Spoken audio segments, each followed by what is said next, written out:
IT యాక్టులు తేవడం, వాస్తవాలు చెప్తే వాళ్ళేమో అందరి మీద బుద్ధ వెళ్ళొచ్చు. రాములమ్మలు తొక్కలమ్మలు పెట్టుకొని, మౌనిక వంకరలు ఇంకెవరు ఎవతోనో పెట్టుకొని ప్రజలు ఎవడైతే ప్రశ్నిస్తే వాళ్ళని రకరకాల పేర్లతోటి అవమానించుడు, లేకపోతే అర్బన్ నక్సలైట్లు అనుడు, లేకపోతే యాంటై నేషనల్ అనుడు, దేశద్రోహులు అనుడు, లేకపోతే యాంటై హిందూ అనుడు, లేకపోతే గొర్రెబిడ్డ అనుడు, రకరకాల పేర్లతోటి విన్యాసాలతోటి ఎవడు ప్రశ్నిస్తే వాళ్ళ మీద బురద వెళ్తారు. ఎవరు? ఈ బ్యాచ్ ఉన్నది, ఒక బ్యాచ్.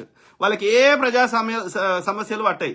ఆడ ఉంచక ముందే ఉంచిండని చెప్పడము, పొద్దుగా లేస్తే ప్రతి వాస్తవాన్ని వక్రీకరించడం. నాకు రాములమ్మ, ఈ రమ్యకృష్ణ అనటం మీద ఎంతో కొంత గౌరవం ఉండే. జర్నలిజం చేసిర్రు వీళ్ళు. జర్నలిజం అంటే అర్థం ఏంది? ఉన్నది ఉన్నట్టు చెప్పాలి. నీ సొంత మసాలా యాడ్ చేయొద్దు. అది ఎవరైనా సరే, అది లెఫ్ట్ ఐడియాలజీ కానీ రైట్ ఐడియాలజీ, ఏ ఐడియాలజీ అన్న ఉండనివి, ఓకే.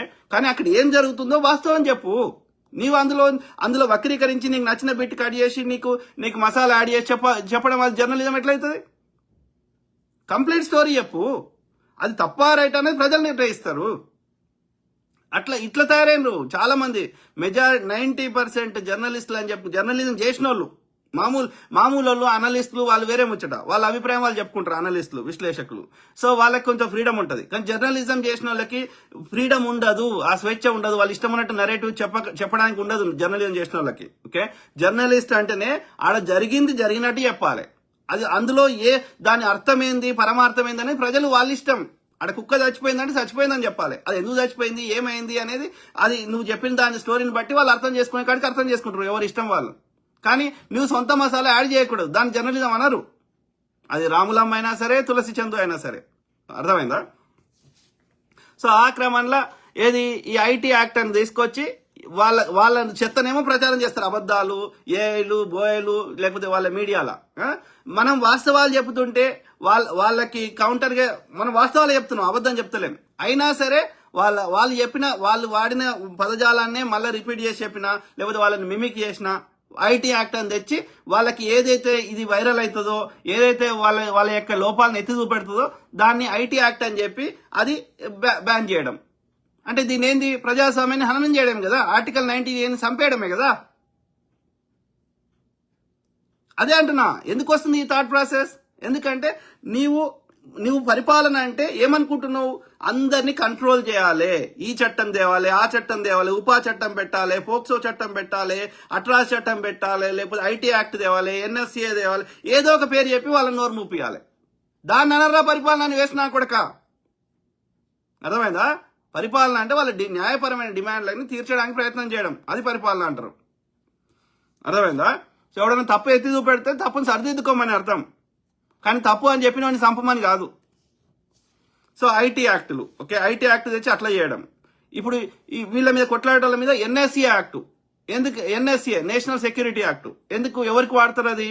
టెర్రరిస్టులకి, ఆతంకవాదులకి, బాంబులు వేసేటోళ్ళకి, దేశంలో ఏదైనా విచ్ఛిన్నం, దేశాన్ని సంపదను కానీ మానవులను కానీ చంపడం కానీ నాశనం చేయడం కానీ, అంటే ఒక పాకిస్తాను ఇంకో దేశము మన దేశం మీద దండయాత్ర చేస్తే, లేకపోతే పాకిస్తాన్కి యొక్క సీక్రెట్ సమాచారం చేస్తే, అట్లాంటిది నేషనల్ సెక్యూరిటీ యాక్ట్ అంటే దేశ భద్రత. సో దాన్ని విద్యార్థుల మీద లేకపోతే యాక్టివిస్టుల మీద, ప్రజా సమస్యల మీద పోరాటాల మీద, నీ దోపిడీ మీద ప్రశ్నించడం మీద ఎన్ఎస్సీ యాక్ట్ పెడతారా? వాళ్ళు దేశద్రోహం చేసిరా? వాళ్ళు ఆతంకవాదులా, తీవ్రవాదులా? నీకు ట్యాక్స్ కట్టేటోళ్ళు వాళ్ళు దేశభక్తులు అవుతారా, దేశద్రోహులు అవుతారా? వాళ్ళ మీద ఎన్ఎస్సీ యాక్ట్ పెడతావా? చట్టాలు అందుకోసం తెచ్చిర్రా? ఎవడు ప్రశ్నిస్తే వాళ్ళ మీద ఉపా చట్టాలు పెడతావా? అది అందుకోసం తెచ్చిర్రా? దానికి ఈ బీజేపీకి సంబంధించిన మీడియాలు, నేషనల్ మీడియాలు వత్తాసు పలకడమా? వాళ్ళని సోనం వాంగ్చుక్ యాంటీ నేషనల్ ఎప్పుడైండు? ఎందుకైండు? ఎక్కడ ద్రోహం చేసిండు? ఒక్క ఎవిడెన్స్ చూపెట్టండి.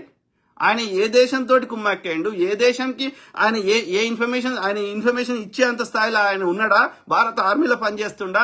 ఆయన చైనా తరపున ఇంకో దేశం తరపున పోరాడిండా? ఏం చేసిండు ఆయన? దేశద్రోహం ఏం చేసిండు? అట్లా విద్యార్థులు ఏం చేసిండ్రు? నువ్వు ఎన్ఎస్సీ చట్టం ఎట్లా పెడతావు? దానికి కోర్టులు స్వతంత్రంగా పనిచేయాల్సిన కోర్టులు ప్రభుత్వంలో ఎవడు ఉంటే వానికి అనుకూలంగా మాట్లాడతారా వాళ్ళు? అందుకోసం ఉన్నాయా? పరిపాలనని, అధికారాన్ని బ్యాలెన్స్ అండ్ చెక్స్, ఒక విభాగం తప్పు చేస్తే ఇంకో విభాగం సరిదిద్దే విధంగా పెట్టినరా వీటిని. అర్థమైందా? ఇప్పుడు ప్రభుత్వానికి ఎన్ని పవర్స్ ఉన్నాయో కోర్టులకు కూడా అన్ని పవర్స్ ఇచ్చిర్రు. ద జస్టిస్, న్యాయ వ్యవస్థ అన్నిటికంటే above. Okay, it's above the president, above the అంటే భారత రాజ్యాంగం, ఎనీ డెమోక్రాటిక్ కంట్రీ. సో అందులో కోర్టు అనేది ఇండిపెండెంట్ పనిచేయాల్సిన వ్యవస్థ. ప్రభుత్వంలో కానీ ఎవరైనా తప్పు చేస్తే వాళ్ళని శిక్షించే అధికారం కానీ వాళ్ళని సరిదిద్దే అధికారం కానీ కోర్టుకుంది. కానీ కోర్టు అనేది ఒక బీజేపీ అనుబంధ సంస్థలకు పనిచేయడానికి లేదు. మరి ఇప్పుడు ఏమైంది?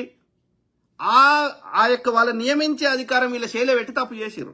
ఓకే, సో అది తీసేయాలి, ఆ పవర్స్ తీసేయాలి, వాళ్ళని ప్రజలే ఎన్నుకోవాలి. ఈ దరిద్రులని ఎట్లయితే ప్రజలు ఎన్నుకుంటారో ఆ ఇండిపెండెంట్ గా పనిచేయాల్సిన వ్యవస్థల యొక్క అది ముఖ్య అధికారులని చీఫ్ ఎలక్షన్ కమిషన్ అధికారిని, అదే విధంగా ఈ యొక్క వీళ్ళందరినీ మన యొక్క ముఖ్య కోర్టుల యొక్క చీఫ్ జస్టిస్ లని, సుప్రీంకోర్టు కానీ హైకోర్టు కానీ ప్రజలే ఎన్నుకోవాలి. అప్పుడే ఎంతో కొంత నిష్పక్షపాతంగా పనిచేసే అవకాశం ఉంటుంది. లేకపోతే ఈ అన్ని మోడీ అనుబంధ సంస్థలు లెక్క పనిచేస్తున్నాయి, సిబిఐ, ఈడీ, అవన్నీ వాటన్ని డైరెక్టర్లు అన్ని ప్రజలే ఎన్నుకోవాలి. సో అది రాజ్యాంగంలో మార్పు చేసుకోవాలి అది. ఓకే, అర్థమైందా? సో అది మిత్రులారా, చాలా వరకు చెప్పినట్టున్నా. సో మీ కామెంట్స్ అవుదాం. వెరీ అన్ఫార్చునేట్, ఎవడు మాట్లాడితే వాడిని ఇబ్బంది పెట్టుడు, లేకపోతే వాళ్ళ మీద బురదాలుడు, ఇదారా సంస్కారం? మహేందర్ రెడ్డి, మీరు కరెక్ట్గా మాట్లాడతారన్న. Thank you brother, thank you. వాస్తవం చెప్పాలి కదా బ్రదర్, వాస్తవమే మాట్లాడాలి కదా.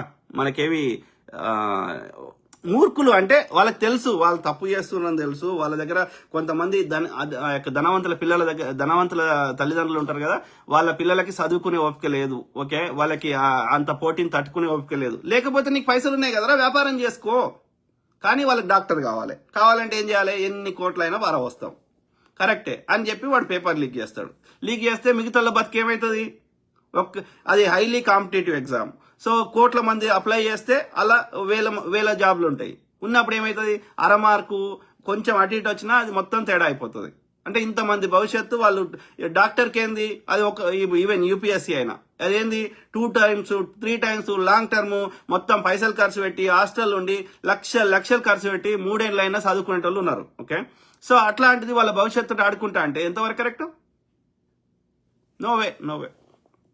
రమేష్ చౌలా, జై భీమ్ రావు బ్రదర్.